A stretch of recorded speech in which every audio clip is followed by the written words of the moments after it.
This video is powered by the pros at Pascal Air Plumbing and Electric. Arkansas owned, Arkansas operated. GoPascal.com. All right, let's go to the phones and welcome in our guy, Tom Murphy, to the show. Tom, good to see you for the first time in a long time this past Saturday. What did you initially take away? What were your initial thoughts following Arkansas's 31-24 win over the Bearcats? Well, from the big picture perspective, and by the way, good to be with you guys too. Big picture, I think Arkansas has shown that it's a winning program right now. I mean, they didn't play their best. Had a few fruitless offensive drives, let some guys go deep. Tackling was mostly good, but there was some missed tackling. Punting wasn't great, but they just know how to win. When the game was on the line, they made some defensive plays. The Jordan Dominic play really stands out.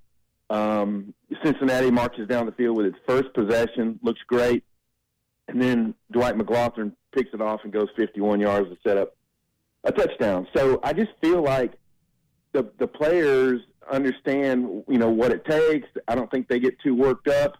We're going to see them facing a deficit at some point this season. How they respond to that kind of thing, I'd like to see. But, they converted half their third downs.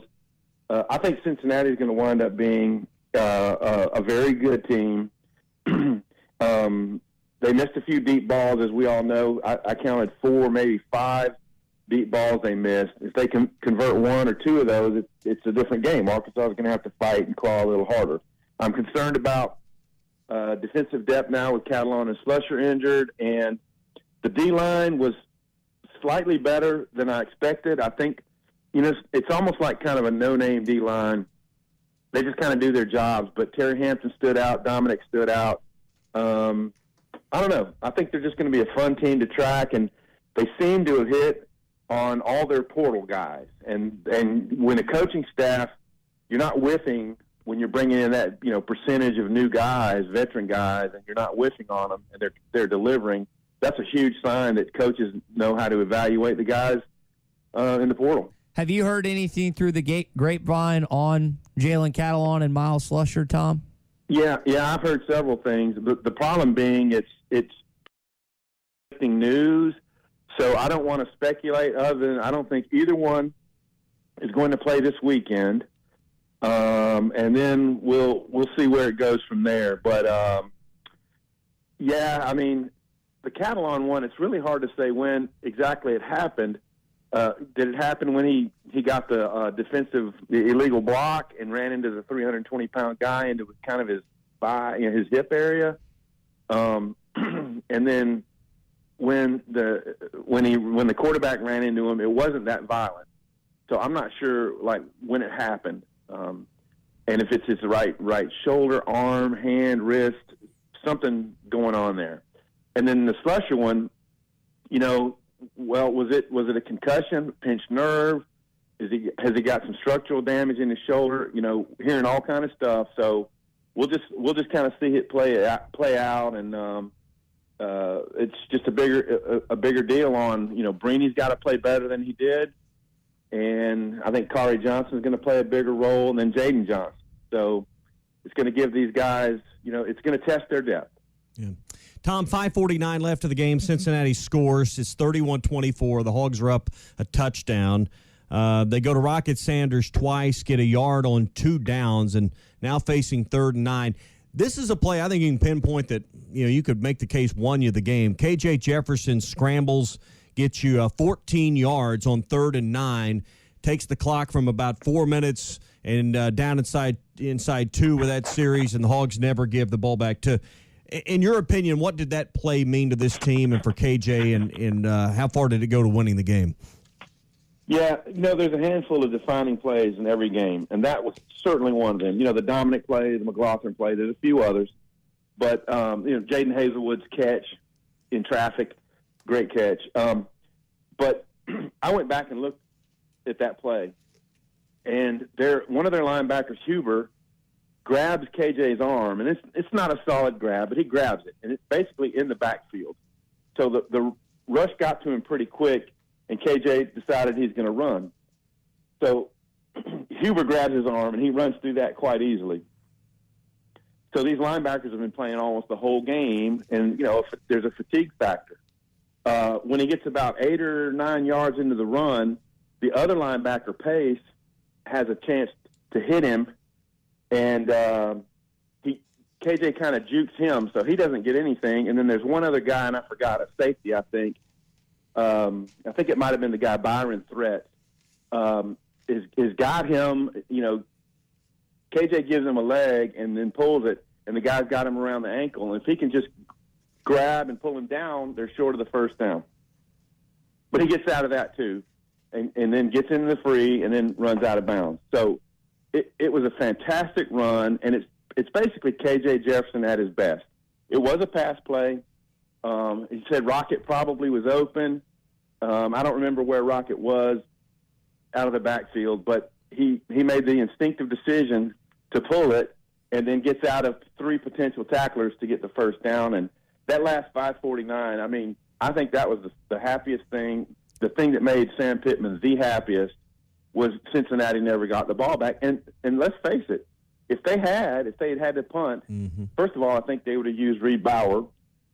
And then second, they're, holding Cincinnati back. They'd moved the ball pretty well in the second half. So just a fantastic series for the Razorbacks. Yeah, no one wanted to see what would have happened if Ben Bryant and Cincinnati had gotten the ball back in their hands with the way the secondary had let some guys free. You mentioned Rocket Sanders there, 20 carries, 117 yards. We were trying to figure out last week, and you were with us, who would be the breakout player perhaps in this ball game. I would have to give the nod to Sanders, who got over a C note in this game with 117.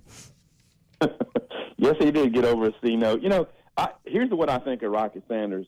I think he is so naturally gifted as a football player that I basically just took it for granted that he's going to have a good – he's so solid in what he does.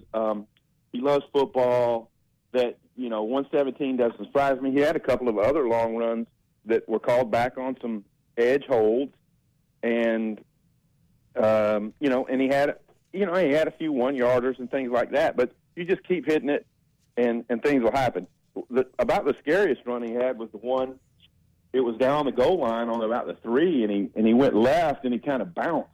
And he ran right along the goal plane for a few yards. And all it takes is some streaking safety to come in there, and you could have yourself a safety. But he ended up punching it out. And I think Arkansas got a few things left. Him in the pass game a little better. There was one where KJ could have led him, and it would have been a huge gain. And instead, the way he threw it, Rocket made the catch, but it put him on his butt. So I just think when Dominic Johnson comes back, this is going to be one of the best tailback groups in the whole nation. Tom Murphy, Arkansas Democrat-Gazette, Whole Hog Sports, talking a little football with us this morning. Tom, I would guess that you probably watched a highlight or two of South Carolina against Georgia State. I went back and have watched that a few times. They didn't look that great to me. Rattler threw 2 picks. They didn't have that many offensive touchdowns. Did you take anything away from some South Carolina film that you might have watched? Yeah, and I've talked to some folks about it too. Rattler, missed some throws. The O-line was so bad last year, and they thought they would be much better. And it's a veteran group, but they did not have a great game. Now, Georgia State does have a very high-quality D-line. Can't take that away from them. They had trouble running the ball. But once they see the film, they're going to see Arkansas looks a little vulnerable on the deep throws. And if they get their timing right, they do have some guys like the Carrion Joyner did not play last week, but they have some other, and he might be available this week. But they're going to take their shots against Arkansas, and that's where, I think those kind of plays can turn a game. And even if your running game's not being productive, if you hit on some shots, it makes up for all that. So Arkansas DBs are going to have to be on alert this week. McLaughlin played okay, but he also let his eyes wander in the backfield one play and could have given up a super deep ball. Hudson Clark was pretty solid. They went after him a good bit, and, he missed a tackle or two, but he was pretty solid. I think South Carolina, their defense is going to be pretty salty in the long run. So Arkansas is going to have to be a little more efficient on offense to secure a win in this one. I thought Florida was really impressive in their win against Utah in the Swamp this past week. Tom, when you look at the other SEC highlights that you got a chance to watch, is there a player or team that you were kind of surprised at their performance in week number 1? I thought LSU would be a little bit more cohesive. Yeah, Florida's impressive. I was just keeping up with the scores until I walked out of the stadium. And when I did, there was only like a minute something left in the game. And so I listened to it on my phone. I think Utah went and scored, and there was a minute something left as Florida went down and got their go-ahead touchdown. So I know that Anthony Richardson had a big game, and I just put Florida up in like probably number 11 in my AP poll that I just submitted. So they went from out of the poll to 11 in my eyes. I didn't see a whole lot of any of the other games other than highlights. And Georgia looks like they haven't missed a beat. Bama's going to be Bama. A&M, I did see some of that one, and they got off to a slow start, but that was the same way they did last year. And we'll see what comes of that. But, the Ole Miss score wasn't particularly impressive, breaking in a new quarterback and so on. But, these teams are going to round into shape, and the conference would be 15-0 if LSU had somehow miraculously come back and beaten Florida State. We were talking Saturday night, and again yesterday on Labor Day. Will Florida be ahead of the Razorbacks when the polls come out later today? You mentioned you had them at 11. I don't know where you had Arkansas, but I almost kind of expect Florida just because it's Florida and their brand, and it'd be interesting to see if Florida rises and surpasses Arkansas after their win over Utah. It will, and the poll will come out, I think, around maybe 1 p.m. or maybe noon Central. And I have Arkansas at 13. I moved them up a couple of spots. High-quality win. Cincinnati, I think they're going to probably still win the American, and decent chance that they run the table in the American as they did last year. I like a lot of the parts of their team. They did have some issues, and I would call them the kind of fundamental type things that didn't expect to go wrong. The bunch of penalties down there near the goal line, and then the helmets, which is a real curious thing. And Rod Gilmore pointed out correctly, I think, this is a discipline thing. The players didn't want, the helmets to be so tight, so they didn't buckle their chin straps good enough, and they lost their helmet probably 10 times. Yeah, and in some cases, as a player that had to come off the field, including their quarterback once, that, you need them in for that next play. So, I've never seen a game that had so many of those kind of stoppages. All right, Florida, Kentucky this week. You got Tennessee, Pitt, and Arkansas, South Carolina. Is there a game that's more intriguing to you? I didn't put Bama and Texas in there because I don't expect much of that game. What's the game maybe outside of Arkansas, South Carolina you think might be most intriguing on the SEC slate this week? I haven't looked it all through, but I'm with you on the ones that you referenced before. Of course, Pittsburgh, that was a good game in the backyard brawl. There were moments where I thought West Virginia was going to pull ahead and stay ahead, but Pitt pulled it out, and they're at home. And I understand that Pat Narduzzi said yesterday, there's only 2 conferences, SEC and the Big Ten. We're just playing Pee Wee League here. So, firing them up. They beat Tennessee last year. But Tennessee's coming on. To me, they're very comparable to Arkansas on the other side. Just a team on the rise, seem to have the right pieces in place, pretty dynamic.